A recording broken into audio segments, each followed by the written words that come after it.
Good evening, and welcome back to SleepWise. As a reminder, you can listen to this and every SleepWise story completely ad-free on Spotify and Apple Podcasts. Now, wherever you are, perhaps settling into bed or dimming the last light of the day, let your thoughts slow, your breathing soften, and your mind open to tonight's quiet story. Tonight, we drift through a story woven from threads of skepticism and belief, of power wielded quietly and power mistrusted loudly. It is a story about how nations learned to steady their currencies and how a handful of institutions came to hold the delicate responsibility of keeping money's value from slipping through our fingers. For centuries, people bartered, exchanged, and traded by touch. Grain for silver, silk for salt, trust for trust. But as the world grew larger and trade stretched across oceans and empires, the need for something more enduring than handshakes began to emerge. This is the birth of central banks, institutions designed to bring order to chaos, to lend confidence where doubt once thrived.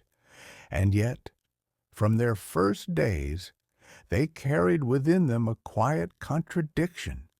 They existed to cultivate trust, but they were born from mistrust.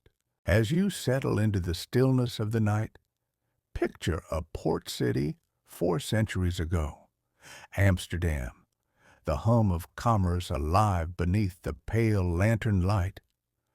Wooden ships creak at the docks, their masts swaying like slow metronomes against the darkening sky.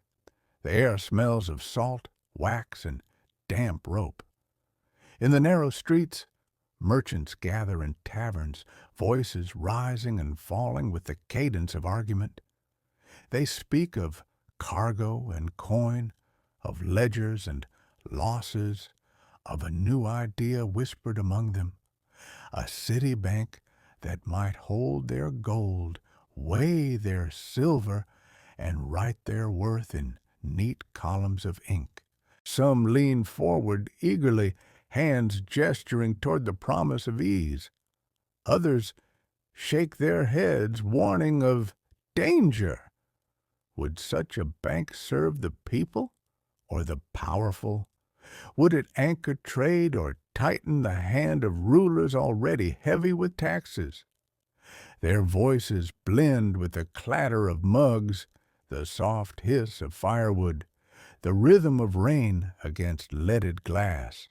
In that dim light, surrounded by the scent of ale and parchment, a fragile idea begins to take form, that trust itself could be organized, that faith in value could be transferred from individuals to an institution.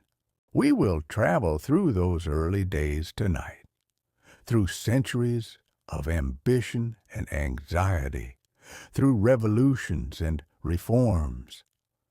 We will watch as coins give way to notes, and as those notes are replaced by unseen balances glowing softly in ledgers and screens. The story of central banking is not just about money. It is about people, their hopes, their fears, and their attempts to build a stable world out of something as fleeting as belief. So, let your breathing slow. Let the hum of that distant port fade into the quiet rhythm of your heartbeat. Tonight, we drift toward the beginning, toward the moment when money learned to speak through institutions, and the world began to listen. The dawn of central banking arrived quietly, not as a revolution, but as a gentle correction to everyday confusion. In 1609, The merchants of Amsterdam gathered under the vaulted ceilings of the city's town hall to sign a charter that would change the rhythm of trade. They called it the Bank of Amsterdam, a public institution created to bring clarity to the chaos of coinage. Every day, ships from across the world unloaded chests filled with coins, ducats, florins, reales, each of different weight, purity, and reputation. Some were shaved around the edges, others mixed with base metals. Counting them was slow, and trusting them was slower. The bank offered something almost magical for its time. Merchants could deposit their coins, and the city would record their value in an official ledger. No longer would they need to weigh each coin or argue over its authenticity. Instead, they could settle debts with simple entries on paper, clean, ordered, unambiguous. This ledger money, as it came to be known, was backed by the city's word, not by the individual clink of metal. Yet, not everyone welcomed the change. Some whispered that invisible money invited invisible abuse. Could a government, however respected, resist the temptation to meddle with what people could not see? There were rumors of councilmen spending deposits for secret ventures, of clerks adjusting balances with careful ink. But the institution endured, its precision and honesty, slowly winning the trust of traders from Venice to London. Elsewhere in Europe, others were watching.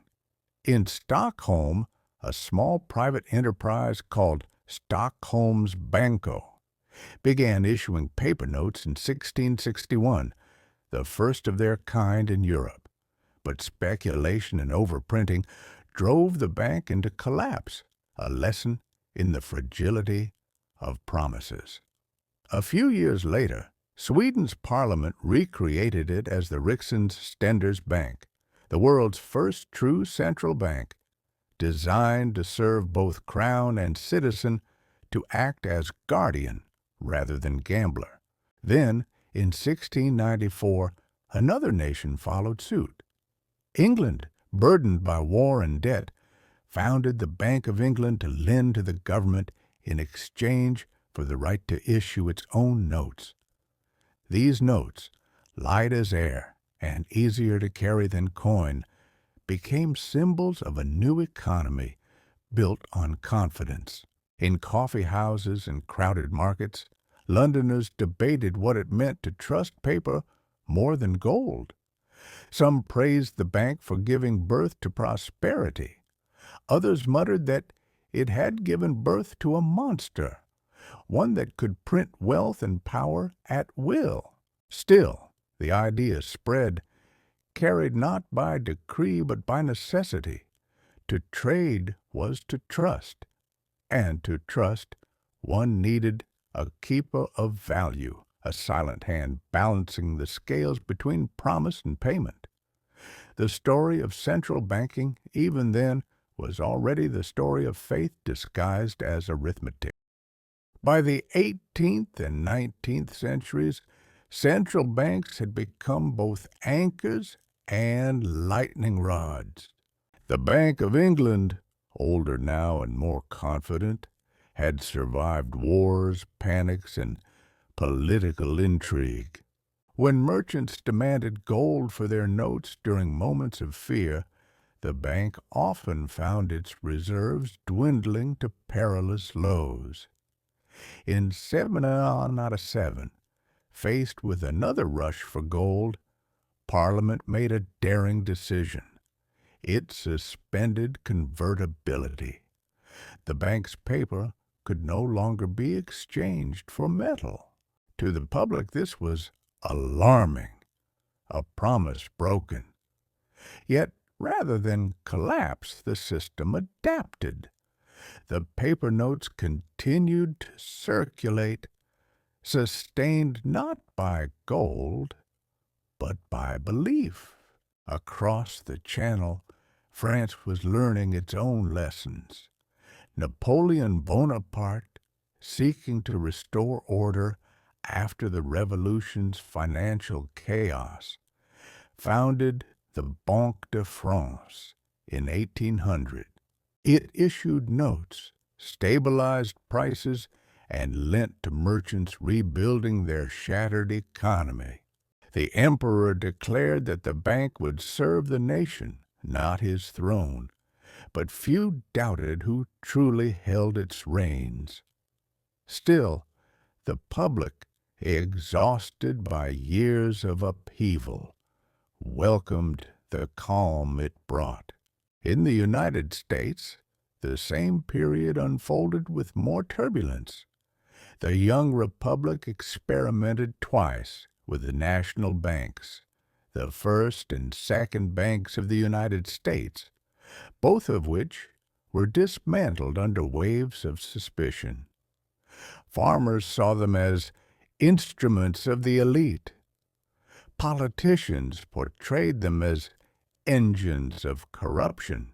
President Andrew Jackson's fiery speech in 1832, calling the second bank a monster, echoed across frontier towns. When he vetoed its renewal, cheers rang out, and for the next 75 years, the nation drifted without a central bank. Those years came to be called the free banking era. Thousands of local banks issued their own notes, each promising redemption in gold or silver. Some were honest, others were reckless. A dollar from one state might be worth 80 cents in another. Travelers carried manuals listing which banknotes were safe and which were suspect, as if navigating a forest of counterfeit leaves. Panic became a recurring character in America's story.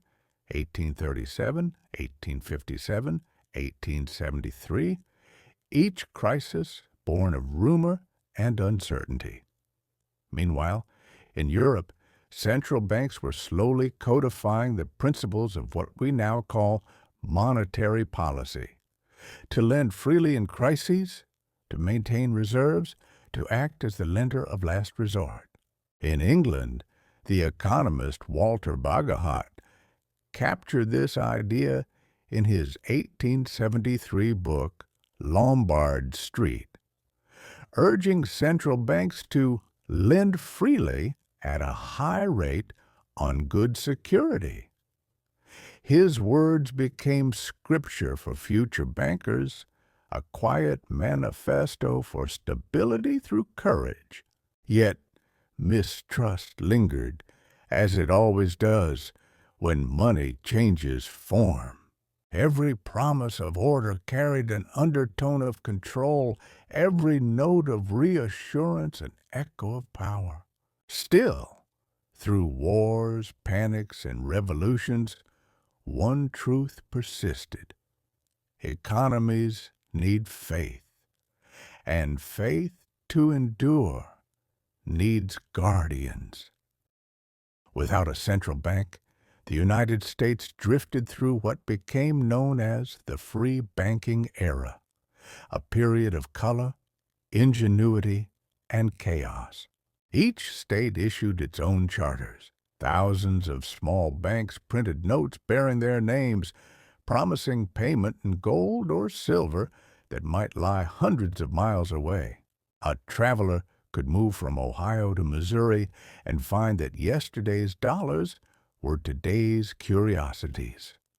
Shopkeepers kept books of discount tables, long lists showing what each banknote was actually worth.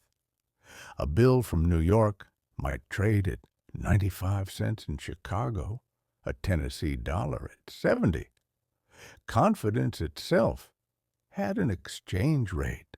Yet for all its disorder, the era carried a stubborn optimism. Americans believed that freedom in money, like freedom in trade, would keep power dispersed and corruption at bay. It was a noble idea, but one that broke whenever rumors swept the land. When word spread that a bank was weak, depositors ran. Stagecoaches rattled through the night, carrying gold from one vault to another as bankers tried to stay ahead of panic. Crises came like recurring storms: 1837, 1857, 1873. Each began with whispers, gathered into fear, and ended with ruin.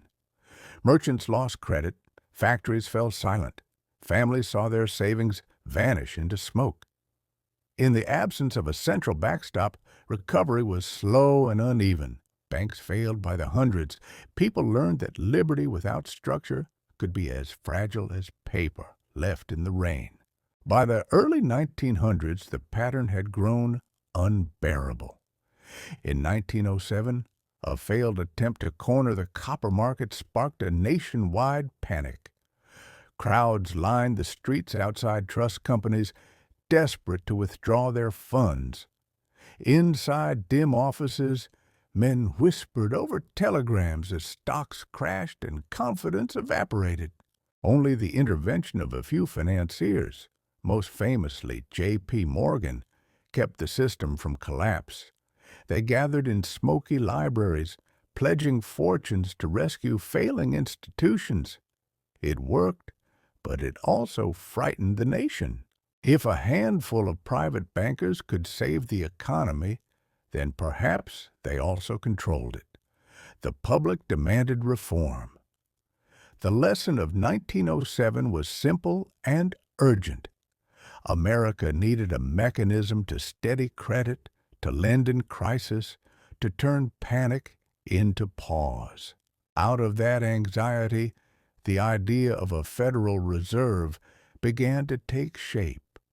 A national bank that would be both powerful and accountable, both trusted and watched.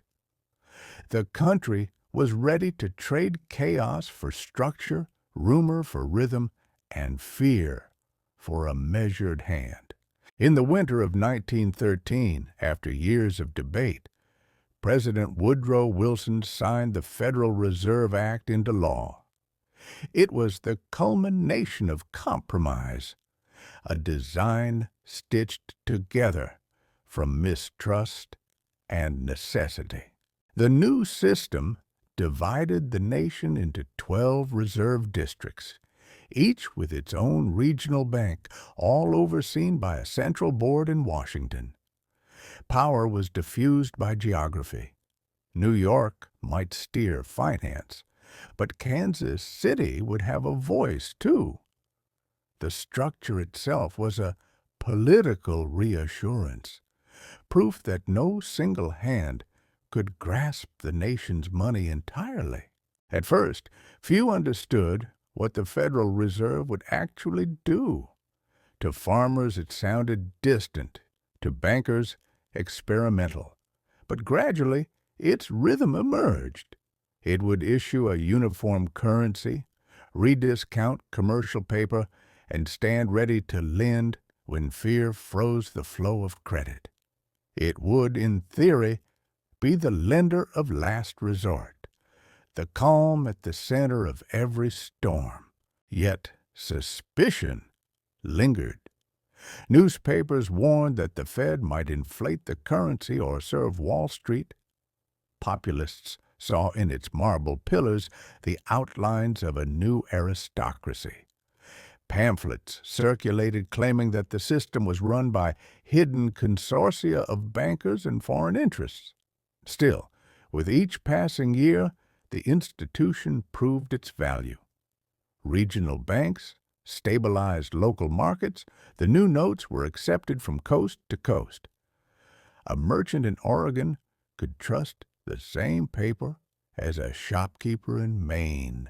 For the first time, the United States had a national heartbeat in its financial system. But this new heart would soon be tested. In the 1920s, prosperity shimmered across the country. Factories roared, stocks soared, and optimism filled the air like perfume. The Fed kept interest rates low to feed the boom, then tightened policy when speculation grew feverish. Its moves rippled through every loan and ledger, guiding millions of decisions invisibly, yet beneath the surface, imbalance gathered. When the crash of 1929 struck, the Federal Reserve faced a challenge unlike any it had known. The creation that had promised to prevent panic now found itself powerless to stop it. Banks failed faster than the Fed could react. For every promise of order, a new wave of fear broke against its walls. Trust, once again, slipped through the nation's hands like sand. The Great Depression revealed both the limits and the necessity of central banking. Between 1929 and 1933, more than 9,000 American banks closed their doors. Families lost savings overnight. Farmers watched prices for wheat and cotton collapse, their crops worth less than the sacks that held them. Bread lines stretched for blocks, silent except for the shuffling of feet. People no longer trusted banks, nor the paper they had printed. They buried coins in gardens, hid bills under floorboards, and waited. Within the Federal Reserve, uncertainty reigned. Policymakers believed that low interest rates meant money was plentiful, not realizing that credit had frozen. The supply of currency shrank by nearly a third. Economists later said that what the nation needed was simple: to lend freely, to flood the system with liquidity. But at the time, hesitation ruled. The Fed feared inflation more than collapse. It stood still while the economy unraveled around it. Only when Franklin Roosevelt took office in 1933 did momentum return. He declared a bank holiday, closed every institution for inspection, and asked the country to believe again. In his calm radio voice, he reminded Americans that the only thing we have to fear is fear itself. Gradually, faith revived. Depositors returned. The new Federal Deposit Insurance Corporation guaranteed their money. The Federal Reserve learned to be bolder. In time, reforms reshaped its structure, binding it closer to public oversight while expanding its reach. Yet the scars of that era never faded. To this day, the Depression lives in the DNA of every central banker, a memory of silence where there should have been action, of prudence mistaken for wisdom. It taught that stability cannot survive without courage, and that trust, once lost, must be earned one quiet decision at a time. By the end of the 1930s, the United States had rebuilt its financial foundations. The Fed had grown from a cautious observer into a more active steward, and across the Atlantic, as Europe marched toward another war, other central banks prepared to test their own resilience once more. The age of managed money had truly begun, though few yet understood just how intertwined the world's fortunes would become. After the Great Depression came recovery, and then the convulsions of another world war. By the mid-1940s, the world had learned at great cost that uncoordinated economies could breed instability as dangerous as any weapon. In 1944, delegates from 44 nations gathered at the Mount Washington Hotel in Bretton Woods, New Hampshire. The air was heavy with heat and hope. They met to design a new global order, one that might prevent the economic rivalries that had twice erupted into war. They spoke softly in long sessions that stretched past midnight. The British delegation, led by John Maynard Keynes, argued for flexibility, for a system that would balance the needs of debtor and creditor nations alike. The Americans, led by Harry Dexter White, pushed for structure, anchoring the new system to the U.S. dollar, which would in turn be tied to gold. The compromise was elegant in theory and complex in practice. Every major currency would peg itself to the dollar. The dollar would stand as the world's fixed measure of value. To oversee it all, two new institutions were born: the International Monetary Fund and the World Bank. The arrangement was not perfect, but it gave the world something it had not known in generations: stability. Exchange rates stopped swinging wildly. Trade revived. Nations could plan, borrow, rebuild. The dollar became a kind of global heartbeat, its pulse steady, its rhythm measured. Yet, even as the system worked, it carried within it the seed of imbalance. America's commitment to convert dollars into gold at $35 an ounce was both promise and trap. As Europe and Japan rebuilt, they accumulated dollars faster than the U.S. could supply gold. Quietly, tension grew. For the moment, though, Bretton Woods felt like peace itself.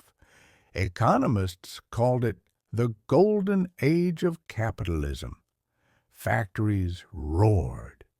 Families bought homes and televisions. The scars of the Depression faded, replaced by the hum of prosperity. In boardrooms and ministries, central bankers met regularly, exchanging quiet reassurances. For the first time, they saw themselves not as competitors, but as custodians of a shared system. And as planes crossed oceans, carrying both goods and ideas, the world began to move in time with a single synchronized rhythm of trust. By the late 1960s, that rhythm began to falter. The very success of the Bretton Woods system had made it fragile. The United States, financing both domestic programs and a costly war in Vietnam, printed more dollars than its gold reserves could sustain. Foreign governments began asking to convert their paper holdings back into metal. Fort Knox's vaults emptied slowly, like an hourglass turned on its side. Confidence wavered. The promise that $1 equaled 1/35 of an ounce of gold began to feel like an illusion sustained by habit. Inflation crept upward. Interest rates followed, and markets grew anxious. In August 1971, President Richard Nixon addressed the nation on television. His voice was calm, his words measured, but their meaning was seismic. He announced that the United States would suspend temporarily the convertibility of dollars into gold. The world understood immediately. The link between money and metal had been broken. The dollar became a fiat currency, backed not by a precious commodity, but by the credibility of the government itself. Other countries followed, floating their currencies freely on global markets. The old order dissolved overnight. What had been fixed became fluid. Exchange rates rose and fell like tides. Economists debated whether the change heralded freedom or chaos. Traders learned to watch interest rates, inflation reports, and central bank statements with almost religious attention. A new era had begun, an era in which words, not weights, would move markets. Central banks now faced a different challenge. They could no longer rely on gold to anchor their authority. They had to anchor it in communication, policy, and perception. The credibility of the institution itself became the new standard of value. It was a strange, modern kind of faith, one that required belief in both expertise and restraint. The age of managed money had arrived, and with it a new vocabulary: liquidity, open market operations, monetary targets. The world was now adrift without its golden compass, but it had learned to trust something less tangible: the steady tone of the central banker's voice. The 1970s and early 1980s were a test of that new faith. With currencies floating freely, inflation became the defining anxiety of the age. Oil shocks in 1973 and 1979 sent prices soaring. Lines formed at gas stations. Wages chased costs in a spiral that seemed endless. Governments struggled to act. Every attempt to cool the economy risked recession. Every effort to stimulate it risked more inflation. In the United States, the Federal Reserve faced the greatest trial of its young life. When Paul Volcker became chair in 1979, he inherited double-digit inflation and public despair. He believed that the only cure was decisive pain, a sharp rise in interest rates to squeeze inflation out of the system. Rates climbed above 20%. Mortgages doubled.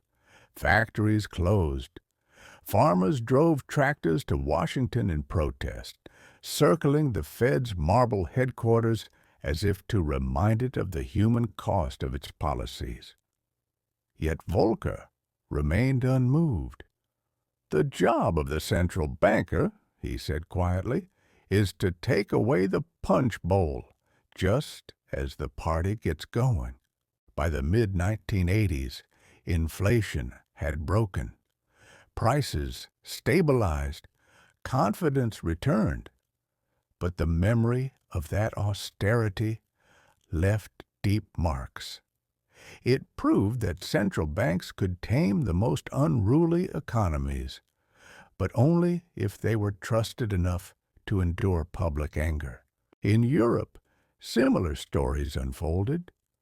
The Bundesbank in Germany became a model of discipline, anchoring the continent's faith in stable money.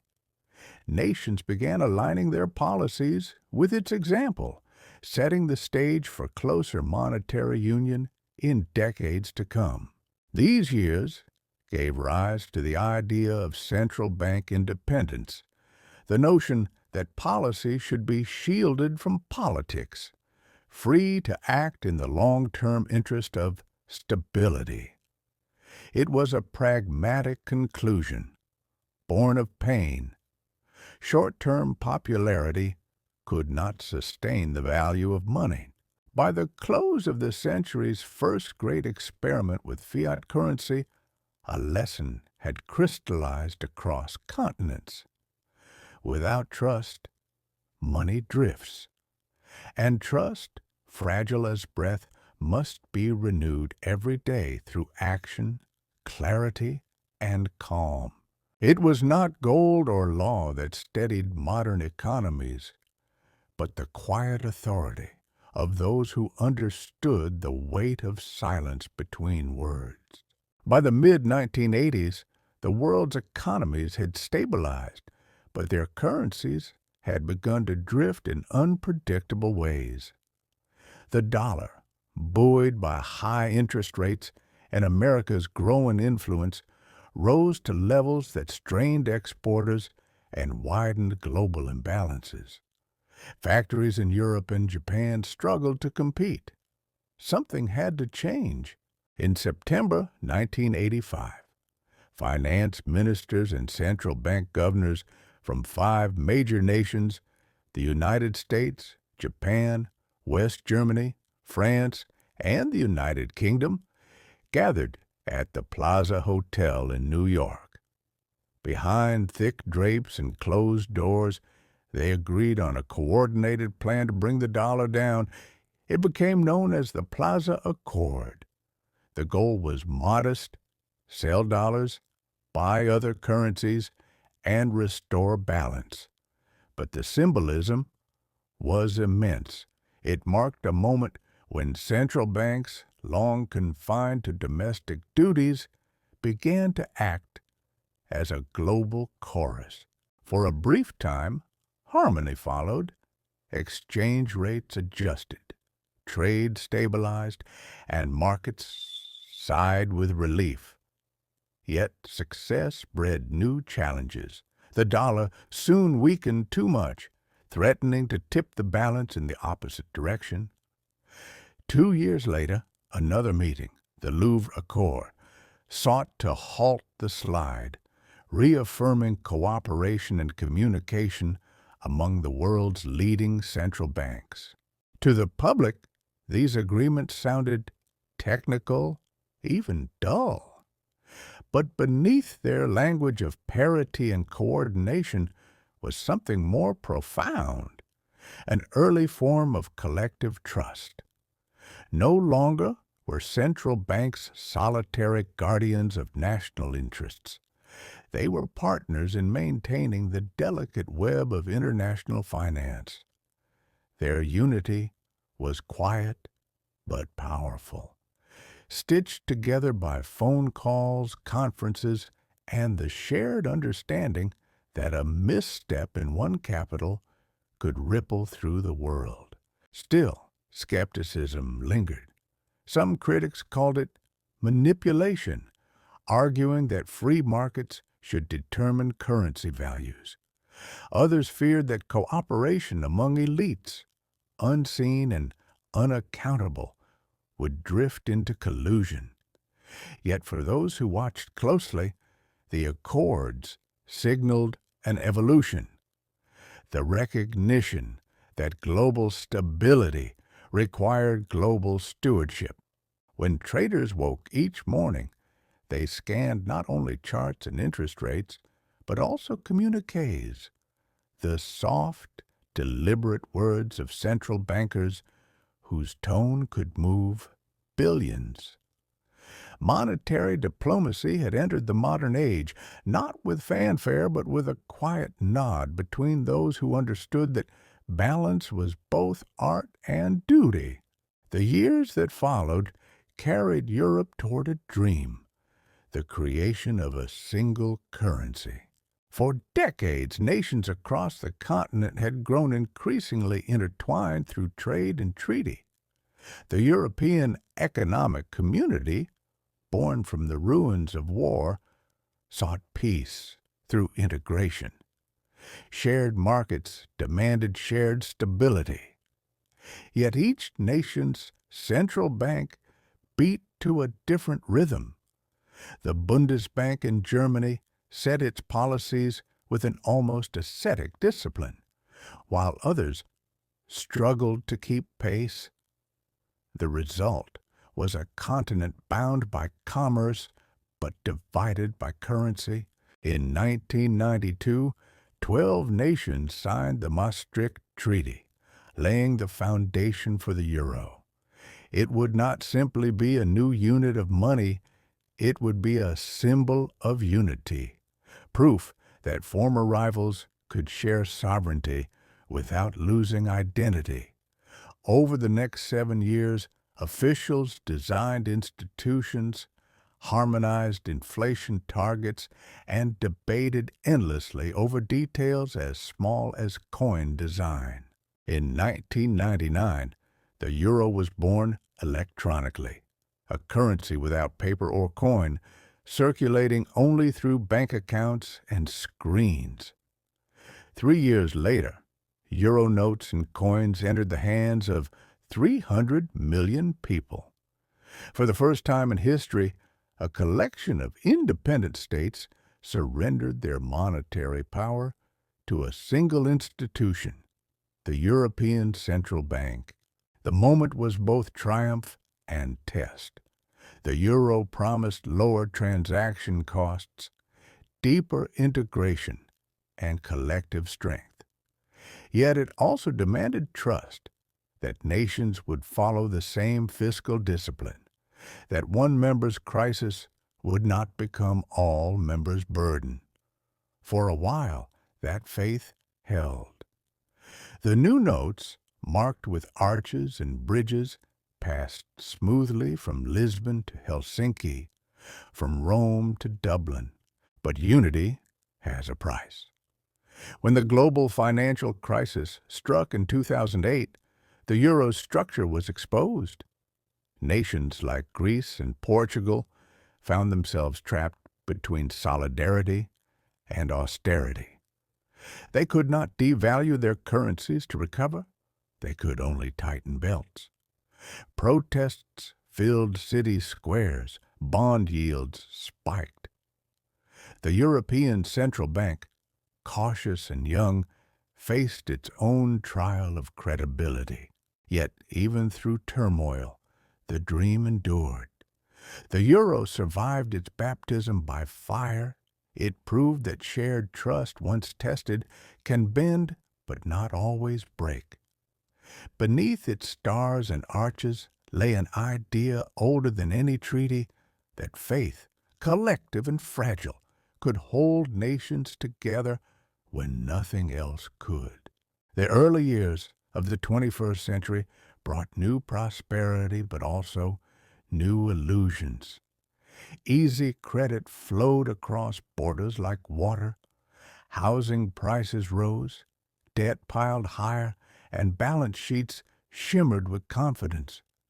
Central banks, flush with credibility earned over decades, became quiet giants. Their interest rate decisions watched as closely as celestial events. In the United States, low rates and light regulation fueled a real estate boom that seemed endless. Banks bundled mortgages into complex securities.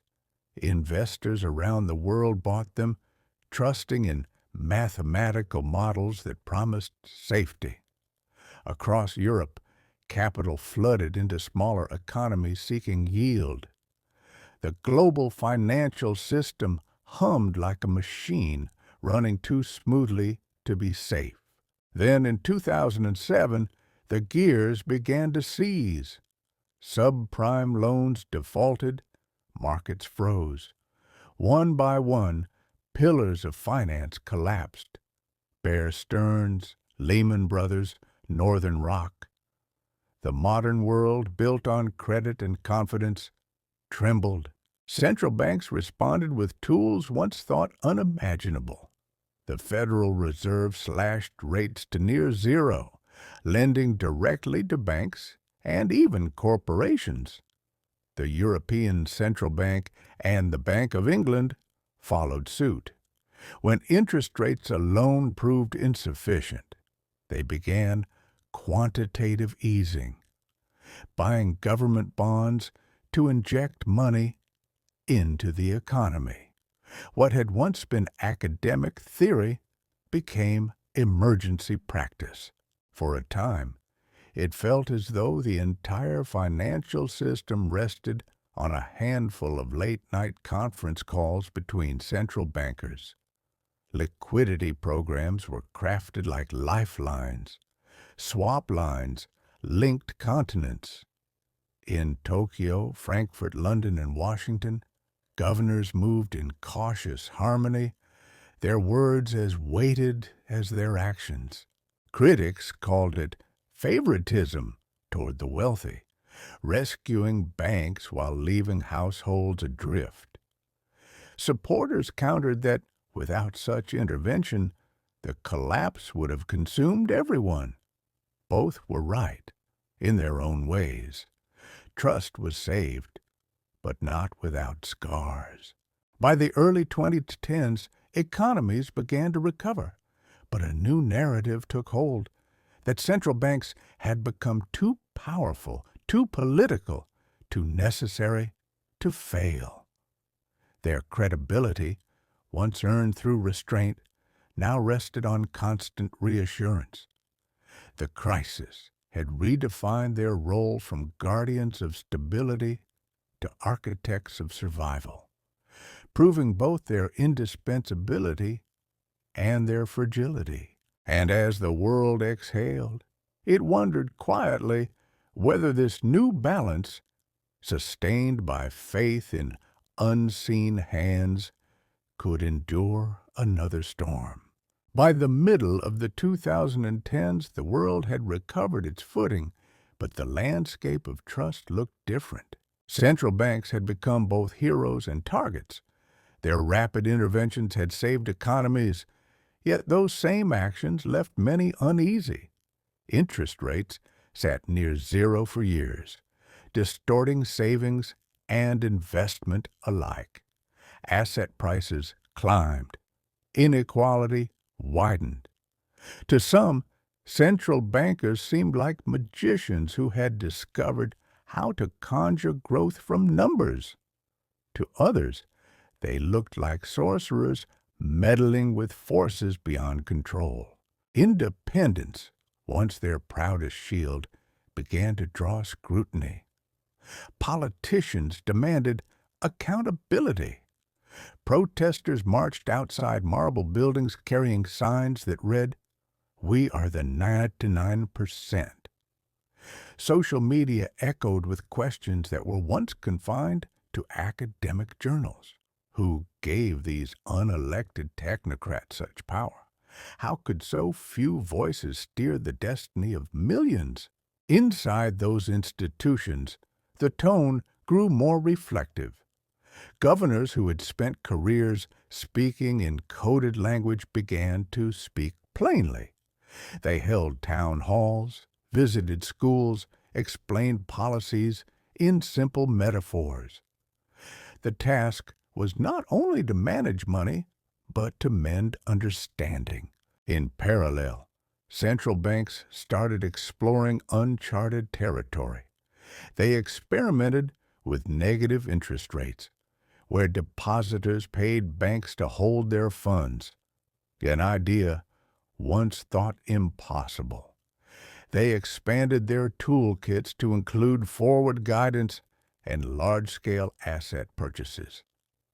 Each new measure blurred the boundary between fiscal and monetary power. Some saw innovation, others saw overreach. But beneath the debate, a truth persisted. The credibility of money now rested less on metal or mathematics than on empathy, on whether citizens believed that their central banks acted in good faith. Across continents, this realization changed the tone of policymaking. Economists began to speak of inclusive growth and sustainable finance. The language softened, the mission widened. Central banking was no longer only about inflation or employment. It was about legitimacy, about ensuring that trust flowed upward as easily as policy trickled down. The marble walls of the past were still there, but within them the voices had changed. Less distant, more human, aware that stability in a modern age depended as much on listening as on lending. Meanwhile, a new frontier of finance was emerging, invisible, instantaneous, and untethered from tradition. Technology had been reshaping money quietly for years. Credit cards replacing cash, online payments replacing checks. But now, something radical appeared. Digital currencies that existed only as code. Bitcoin arrived in 2009, launched by a mysterious creator under the pseudonym Satoshi Nakamoto. Its promise was simple yet subversive. Money without intermediaries. Value secured not by governments, but by mathematics. Early adopters treated it like discovery and rebellion intertwined. They spoke of decentralization as liberation, of blockchain ledgers as incorruptible truth. Central banks watched from a cautious distance. Some dismissed it as a fad. Others saw a mirror held up to their own fragility. For centuries, they had been the sole arbiters of currency. Now, an algorithm threatened to compete. By the early 2020s, the conversation had shifted. Governments began exploring central bank digital currencies, CBDCs, state-issued forms of electronic money designed to coexist with cash. China piloted the digital yuan. Sweden tested the e-krona. The European Central Bank studied prototypes, while the U.S. Federal Reserve opened public consultations. Proponents saw efficiency and inclusion. Payments settling instantly, fraud reduced, access expanded to the unbanked. Critics saw surveillance and control, the possibility of governments tracking every transaction, freezing funds with a keystroke. Between these visions lay the same timeless question. Could trust in code ever replace trust in conscience? Central banks proceeded carefully, aware that each experiment was both technological and philosophical. They knew that convenience without privacy could erode confidence faster than inflation ever had. They also recognized that to preserve relevance, they had to adapt. In these quiet revolutions, the concept of money was being rewritten line by line, block by block, algorithm by algorithm. The old debate between freedom and stability, between risk and regulation, had found a new stage. And though the tools were digital, the stakes were deeply human.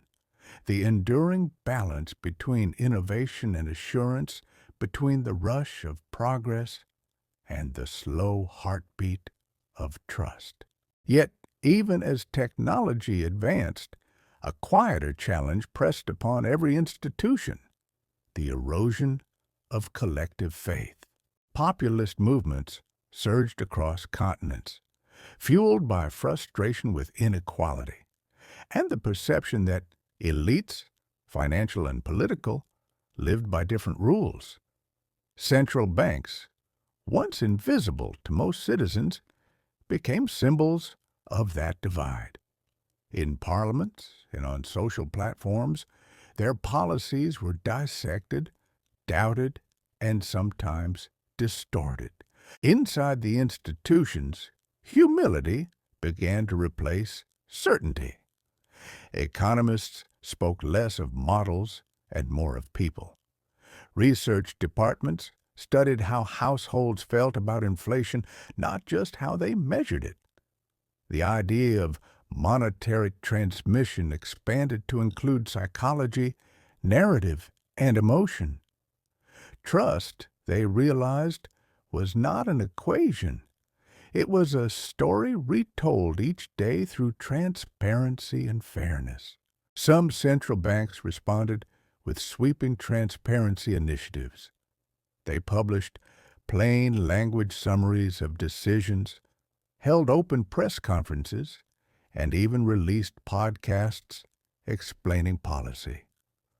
Others invited citizens to forums, listening more than lecturing. It was an attempt to rebuild something intangible, the shared sense that stability was a public good, not an elite privilege. At the same time, global cooperation faced strain. Trade tensions flared, pandemics tested supply chains, wars reminded the world that finance and politics were never truly separate. Each crisis drew central banks deeper into realms once beyond their mandate. They stabilized markets, funded emergency programs, and coordinated with governments to keep economies breathing. Success was measured not in profits, but in avoided catastrophes. But success carried paradox. The more central banks did to save the system, the more indispensable, and therefore controversial, they became. Power and trust grew together uneasy companions, and still, through every meeting and announcement, through every graph and communique, ran a quiet acknowledgment. The work of maintaining faith would never end. It could not be legislated or coded, only earned in the slow rhythm of consistency, in the promise that even when the world trembled, someone would speak calmly, reminding it to breathe. For in the end, the purpose of central banking had come full circle, not the control of money, but the cultivation of confidence. When the world faced a new crisis in 2020, trust once again became the planet's most valuable currency. It began quietly, reports of illness, markets flickering with unease, and then suddenly, a storm. Borders closed, cities emptied, and supply chains snapped like threads. As fear rippled outward, economies froze in synchrony. The global heartbeat slowed. Central banks, seasoned by past crises, moved with unprecedented speed. They lowered rates, opened lending facilities, and flooded markets with liquidity. The Federal Reserve launched vast emergency programs. The European Central Bank pledged to buy government bonds without limit. The Bank of Japan expanded its already enormous balance sheet. Across the world, policymakers worked late into the night, their meetings held over glowing screens instead of conference tables. For the first time, coordination extended not only among nations, but across institutions, governments, health agencies, and central banks, acting as one. The boundaries between fiscal and monetary blurred almost completely. Relief checks flowed to households, while central banks ensured that the financing behind them never faltered. The response was vast, immediate, and deeply human in its intent, to hold society steady through isolation. But even amid success, questions arose. How much intervention was too much? Could money, created so freely, ever be withdrawn without consequence?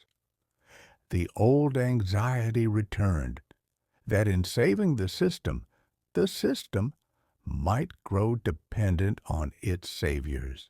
Still, there was grace in the effort. Central bankers, once known for reserve, spoke of compassion, of ensuring that no family or small business was left without support. Their press conferences, once austere, now carried a tone of reassurance. The goal was not merely to maintain liquidity, but to preserve calm, to remind people that stability still had guardians. As months passed and vaccines arrived, economies began to stir. Shops reopened, trade resumed, and the hum of daily life returned. But beneath the surface lay a new understanding that in the modern world, stability depends not only on numbers or interest rates, but on shared confidence. The belief that in the darkest hour, someone would act not out of politics or profit, but out of care. The memory of those months would remain, a testament that even in silence and distance, cooperation can endure. As the dust of the pandemic settled, central banks faced a delicate task: withdrawing support without withdrawing faith. The extraordinary measures that had kept economies alive now risked overheating them. Prices began to rise, first gently, then sharply. Supply disruptions met surging demand, and inflation, long a forgotten specter, returned. For the first time in a generation, policymakers faced the challenge of tightening conditions after years of comfort. The balance was precarious. Raise rates too slowly, and inflation might entrench itself. Too quickly, and growth could falter. Each decision became a test of perception as much as policy. The language of central banking turned poetic. Soft landings, anchored expectations, transitory pressures. Beneath the jargon, the meaning was simple. Keep trust steady. Keep panic away. Citizens watched more closely than ever before. News headlines that once skimmed past now commanded attention. A phrase from a press conference could ripple through markets within minutes, moving billions with a single adjective. The art of communication had become the art of stability. In these years, cooperation evolved again. Meetings between central banks became more frequent, their discussions more transparent. They compared inflation models, climate risks, digital strategies. What had once been guarded secrecy now unfolded in live streams and transcripts, not because transparency was fashionable, but because it was essential. In an age of instant information, mystery no longer inspired respect, only doubt. And so, the world's monetary guardians learned to speak plainly. They explained uncertainty instead of disguising it, invited scrutiny rather than shunning it. Trust, they realized, was not the absence of disagreement, but the presence of honesty. Inflation eventually began to ease, but the lessons remained. Monetary policy had never been purely mechanical. It was psychological, emotional, human. Central banks could adjust rates and reserves, but what truly guided economies was expectation, the quiet belief that tomorrow would still make sense.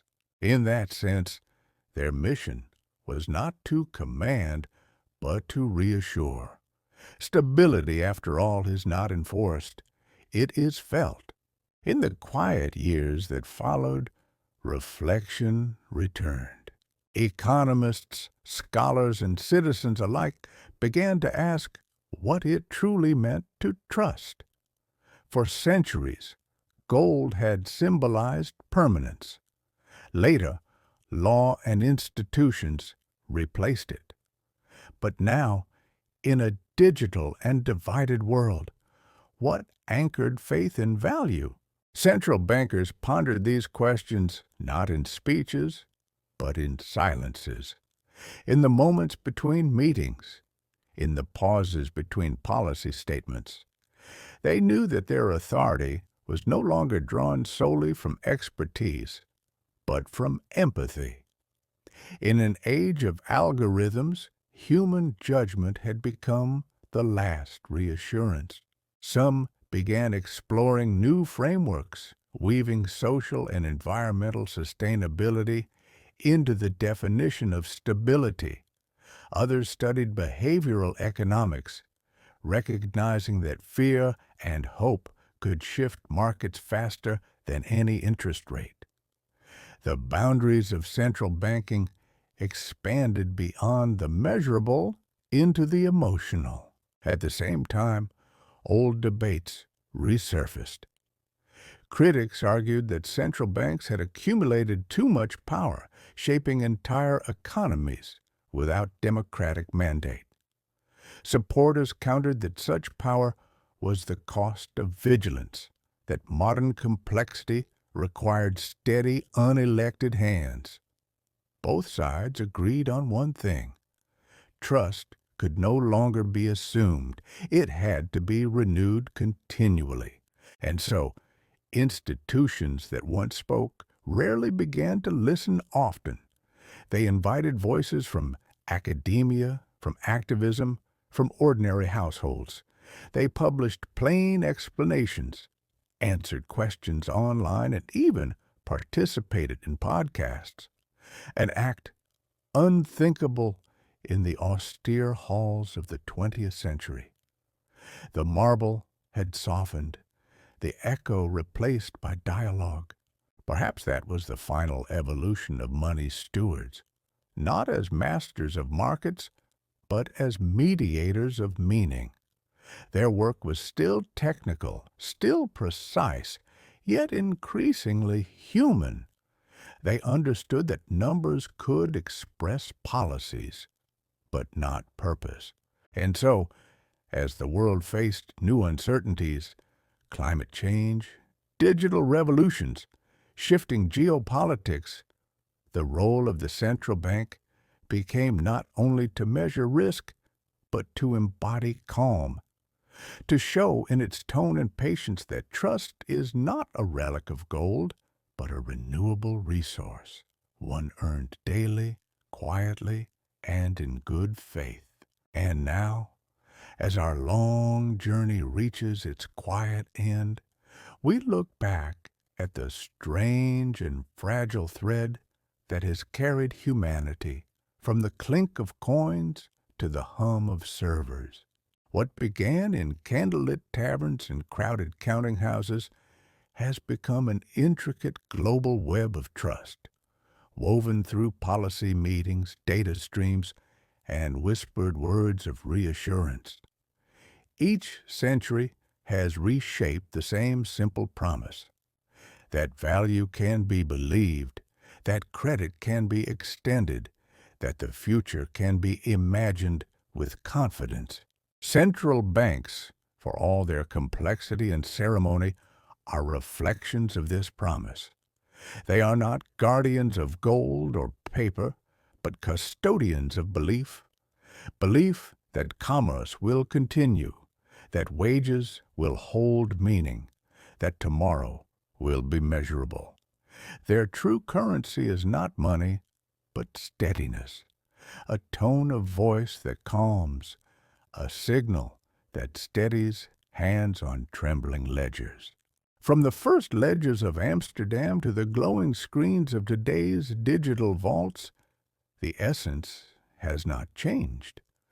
Every note, every bond, every transaction begins with a question. Do you trust me? And every central bank, in its own quiet way, spends its life answering that question.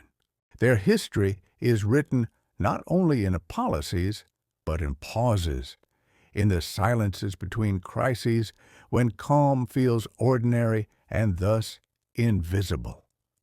The truest measure of success for those who guard stability is not fame or fortune, but the absence of fear. When people sleep soundly, when markets hum gently instead of roar, the work of a century is being done. And so, tonight, we leave them where they belong, behind the scenes, in the soft glow of monitors, in rooms filled with papers and low voices. They will wake before dawn, read the numbers, and speak carefully into microphones that ripple across the world. Their task remains what it has always been, to translate uncertainty into rhythm and rhythm into rest. Perhaps as you drift toward sleep, you can feel a faint echo of that rhythm, steady, unhurried, human. It beats quietly beneath every purchase, every paycheck, every coin in your hand. It is the pulse of trust, old as trade itself and still learning to endure. The world slows, and so do we. Close your eyes, breathe softly, and let the long arc of history fade into stillness. Good night.